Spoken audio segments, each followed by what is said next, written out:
ಹತ್ತಲಿಕ್ಕೆ ರ್ಯಾಂಪ್ನ ಸೌಕರ್ಯ ಇಲ್ಲದೆ ಇರುವಂಥದ್ದು, ಕುಡಿಯುವ ನೀರಿನ ಸೌಕರ್ಯ ಇಲ್ಲದೆ ಇರುವಂಥದ್ದನ್ನೆಲ್ಲವನ್ನು ಕೂಡ ಕಷ್ಟವನ್ನು ಅನುಭವಿಸಿ ಹಿರಿಯ ನಾಗರಿಕರು, ವಯಸ್ಸಾದವರು, ನಿವೃತ್ತಿ ನೌಕರರು, ಬುದ್ಧಿಜೀವಿಗಳು, ಗ್ರಾಮಾಂತರ ಪ್ರದೇಶದ ಹಿರಿಯ ರೈತಾಪಿ ವರ್ಗದವರು ಎಲ್ಲರೂ ಕೂಡ ಕಷ್ಟಗಳನ್ನು ಅನುಭವಿಸ್ತಾ ಇರೋದನ್ನು ಗಮನಿಸಿ ಇವತ್ತು ಹಿರಿಯ ನಾಗರಿಕ ವೇದಿಕೆ ಮತ್ತು ನಿವೃತ್ತಿ ಸರ್ಕಾರಿ ನೌಕರರ ಸಂಘ ಮತ್ತು ಬೇರೆ ಬೇರೆ ರೈತಾಪಿ ಸಂಘಗಳು ಬಂದು ಇವತ್ತು ಈ ಬೇಡಿಕೆಗಳನ್ನು ಈಡೇರಿಸಬೇಕು ಎಂಬುದಾಗಿ 60 ದಿನಗಳ ಗಡುವನ್ನು ನೀಡಿದ್ದೇವೆ.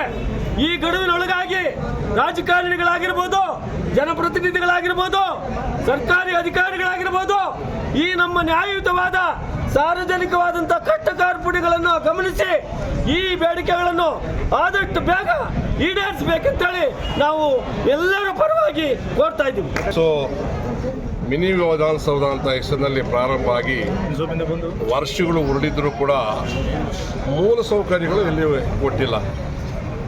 ರೈತಾಪಿ ಜನಗಳು, ಅದರಲ್ಲೂ ವಯಸ್ಸಾಗಿರ್ತಕ್ಕಂಥ ಹೆಣ್ಣು ಮಕ್ಕಳಿರ್ಬೋದು, ಗರ್ಭಿಣಿ ಸ್ತ್ರೀಯರಿರ್ಬೋದು, ಬಾಣಂತಿ ಇರ್ಬೋದು, ಹಿರಿಯ ನಾಗರಿಕರಿರ್ಬೋದು, ಇವರೆಲ್ಲ ಕೂಡ ಮೇಲಕ್ಕೆ ಗ್ರೌಂಡ್ ಫ್ಲೋರಿಂದ ಹಿಡಿದು ಫಸ್ಟು, ಸೆಕೆಂಡು, ಥರ್ಡ್ ಫ್ಲೋರ್ ಹೋಗೋಕ್ಕೆ ಭಾಳ ಕಷ್ಟ ಆಗಿದೆ.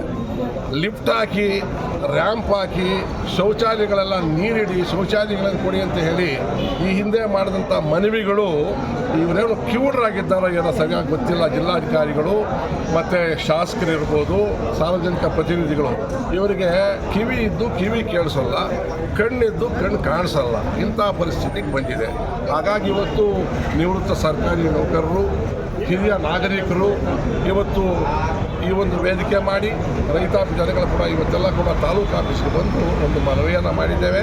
ಇಲ್ಲಿ ಲಿಫ್ಟ್ ಫೆಸಿಲಿಟಿ ಮಾಡಿ, ರ್ಯಾಂಪ್ ಫೆಸಿಲಿಟಿ ಮಾಡಿ, ಶೌಚಾಲಯಗಳನ್ನು ಇಡೀ ಶೌಚಾಲಯಗಳನ್ನು ನೀರು ಕೊಡ್ತಕ್ಕಂಥ ಒಂದು ವ್ಯವಸ್ಥೆ ಮಾಡಿ, ಕುಡಿಯೋ ನೀರಿನ ಸೌಕರ್ಯ ಮಾಡಿ ಅಂತಕ್ಕಂಥ ಒಂದು ಮನವಿಯನ್ನು ತಹಸೀಲ್ದಾರ್ ಕೊಟ್ಟೆವು. 60 ದಿವಸಗಳ ಗಡುವು ಕೊಟ್ಟಿದ್ದೇವೆ.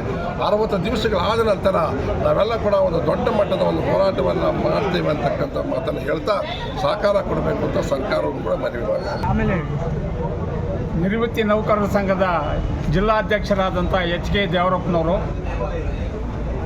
ತಿಳಿಪಡಿಸುವುದೇನೆಂದರೆ, ಈ ನಮ್ಮ ಒಳ್ಳಿ ಪ್ರಕಾಶ್ ಅಣ್ಣವ್ರು ಹೇಳಿದಂತೆ ಅಥವಾ ನಮ್ಮ ಗೋಪಾಲ್ ರೆಡ್ಡಿಯವರು, ನಮ್ಮ ಖಜಾನ್ಸಿಯವರಾದಂಥ ಗೋಪಾಲ್ ರೆಡ್ಡಿಯವರು ಹೇಳಿದಂತೆ ಈ ತಾಲೂಕು ಆಫೀಸಲ್ಲಿ ಯಾವ ವಿಧವಾದಂಥ ಒಂದು ಸೌಲಭ್ಯಗಳಿಲ್ಲ. ಇದನ್ನು ನಾವು 60 ದಿವಸ ಗಡುವನ್ನು ಕೊಟ್ಟಿದ್ದೀವಿ.